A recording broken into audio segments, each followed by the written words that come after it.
Le bruit court que l'IA va transformer nos métiers. La vérité, elle l'a déjà fait. L'IA, c'est plus vraiment une menace lointaine pour votre métier, c'est votre quotidien. Pendant que certains paniquent, d'autres transforment cette vague en opportunité. Le secret, comprendre que le jeu, il a déjà changé. Bonjour, moi c'est Juliette, cofondatrice de Gamberge, spécialisée dans les bilans de compétences. Et aujourd'hui, je vais pas vous parler de survie, je vais vous parler de la manière de provoquer votre propre révolution professionnelle. Et surtout, je vais vous montrer comment le bilan de compétences version 2026 est devenu le levier le plus stratégique que vous pouvez utiliser. En 2026, la question n'est plus de savoir si votre métier va disparaître, mais de réaliser quelle partie est déjà déléguée à la machine et quelle partie le sera demain. On court tous après la prochaine mise à jour, la prochaine certification, mais attention, l'apprentissage constant devient un fardeau mental si vous ne savez pas où diriger votre énergie. Apprendre pour survivre, c'est épuisant. Apprendre pour dominer son marché, c'est une stratégie. Le vrai pouvoir, c'est pas d'accumuler des savoirs que l'IA pourra regurgiter en 3 secondes. C'est plutôt de muscler vos compétences humaines. La pensée critique, la créativité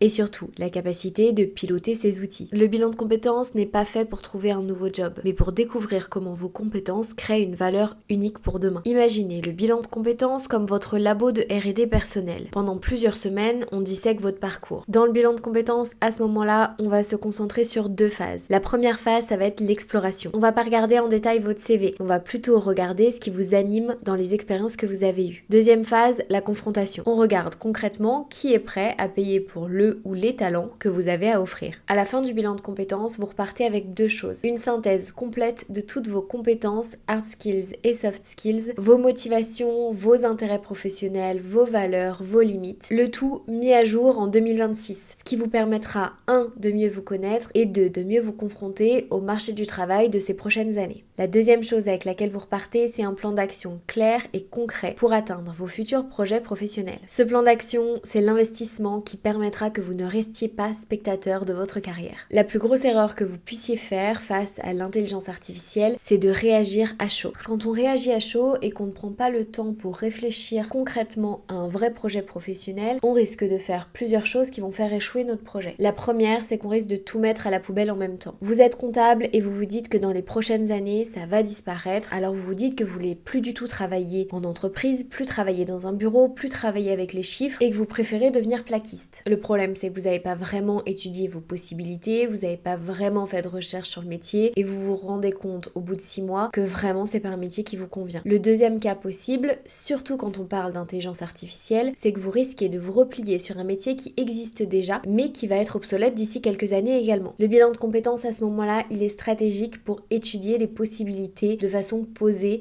et de prendre du recul sur sa carrière. Quand on est comptable, même si demain le métier est obsolète, ça veut pas dire que tout est acheté à la poubelle. Le bilan de compétences, c'est le bon moment pour regarder ce qu'on veut garder, ce qu'on veut jeter, également les nouveaux métiers qui émergent, ce qui est possible sur le marché du travail et comment vous pouvez vous situer dessus. La plupart des nouveaux métiers n'existaient pas il y a 3 ans. Le bilan de compétences, ça vous permet aussi de vous positionner en tant que pionnier d'un nouveau métier. On ne parle pas simplement de quitter son job, on parle de passer au niveau supérieur. Alors utilisez votre parcours actuel comme une véritable rampe de lancement. Le bilan, c'est votre base stratégique pour agir et ne pas réagir face à l'intelligence artificielle. Au-delà de cette base, il y a 3 compétences clés qui vont vous aider à vous repositionner facilement face à l'émergence de l'intelligence artificielle. La première clé, ça va être la curiosité. Le métier que vous ferez demain existe depuis peu de temps ou n'existe carrément pas. Ça va être donc nécessaire d'être curieux sur les possibilités de demain. La deuxième clé, ça va être l'agilité. On sait, c'est plus facile de rester dans son confort, de rester dans le même poste qu'on a eu depuis 10-20 ans. La réalité du terrain, c'est que malheureusement, vous n'allez pas toujours pouvoir le faire. Être agile dans sa recherche d'emploi, être agile dans son apprentissage, ça va être nécessaire pour votre carrière.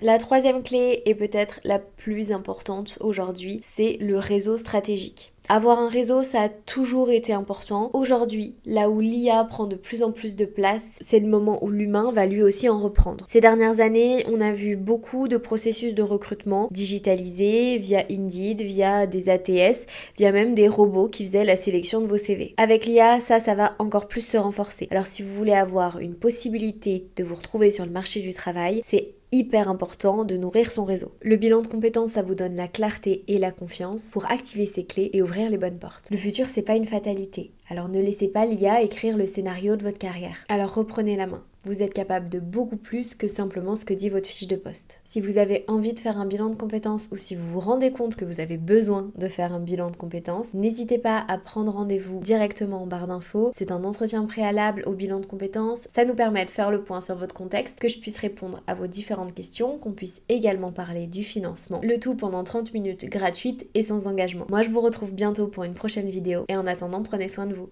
Vraiment.